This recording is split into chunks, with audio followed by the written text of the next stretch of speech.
Fargo Frequently Asked Questions. I'm Conrad Fargo. This is the segment where we get listener mail from all around the country. We're here with Kevin Bauer, who is at Egg Week, and here from Prairie Heights, the church, to celebrate Christmas here. Hello, Kevin.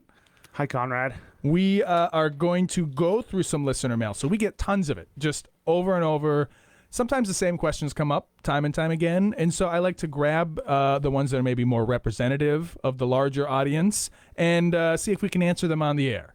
Sounds good. Okay, so the first one, we've got Sally Wilson from Louisville, Kentucky, who asks, I've heard Fargo is the hidden gem for mixology enthusiasts. Are there any alcohol classes that teach the delicate balance between crafting the perfect cocktail and surviving a North Dakota winter? I think this person heard our guest from last weekend, who was who teaches alcohol classes. Have you ever taken any such alcohol classes or learned anything about mixology? I honestly have never taken any classes. I know it's very prominent. I've seen them around there. I just haven't taken the time to really learn about it. You a big drinker? You know, I think North Dakota is one of the drinkingest states out there. I think we do a lot of drinking out here, probably with the cold winters. There's not much else to do. Do you ever go out for a beer or a cocktail or anything like that? On occasion. I mean, it's very prominent here, and there's a lot of good breweries to check out. But okay. I wouldn't say I'm a legend at it or not a heavy drinker. Not a heavy drinker, but I do like to try new places, and I like the aspect of the community that comes, or the meeting people and kind of. Are you more of a beer or cocktail kind of guy? I like the more on the beer side of things. Okay, and you like the small local breweries, or you go for an affordable domestic? It really depends on the time. I mean, I like to try different things. And, yeah. I'm not too adventurous in that space, but I do like to try some different things. I'm open to different aspects of it. But. Okay, moving on to the next question. We've got Nancy Smith from Spokane,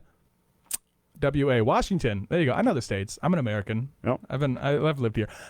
Spokane, Washington asks, is it true that there is a Casserole Olympics in Fargo where competitors have to assemble hot dishes blindfolded with ingredients like marshmallows and ketchup? Ooh. Have you heard of this Casserole Olympics? I've never heard it or partaken in it. It must be one of those underground. Yeah, right? Yeah. Marshmallow and ketchup. That's pretty goofy. What's the weirdest hot dish you've ever had? Have you ever had anything that's a little out there? Anything? I wouldn't say anything out there. I mean, I've just your traditional tater tot hot dish. Yeah. Casserole depends on where you fall in that argument there, but had that, and then just green bean casserole. And my mom actually makes it's called crescent roll hot dish. So it's very it's just very very Midwesterner. It's cheese, meat, and crescent rolls, and you can put anything you want in it, right? But that's just kind of the way. But what do you put in? So it's a hot dish though. So it's a hot dish. So the crescent rolls go on top like the tater tots do. Yep. Almost so it's, like on the bottom and on the top actually. So on the bottom, there's two different layers. Oh wow! Yep. And then you're putting like a wet hot dish.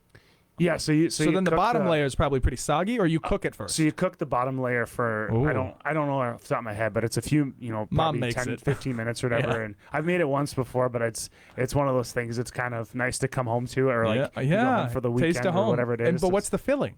It would be it's like a hamburger filling with cheese. Oh, okay. So it's not, you don't use like a soup.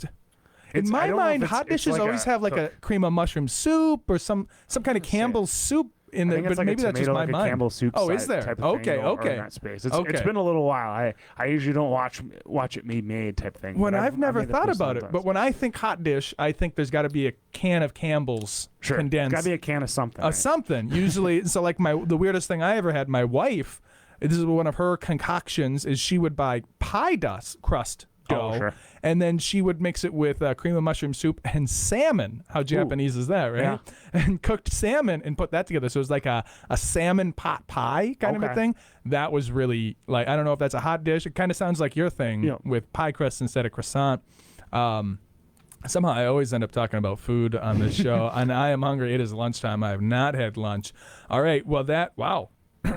Here we go. We had 5 minutes again. It goes quick. Yep, does it not?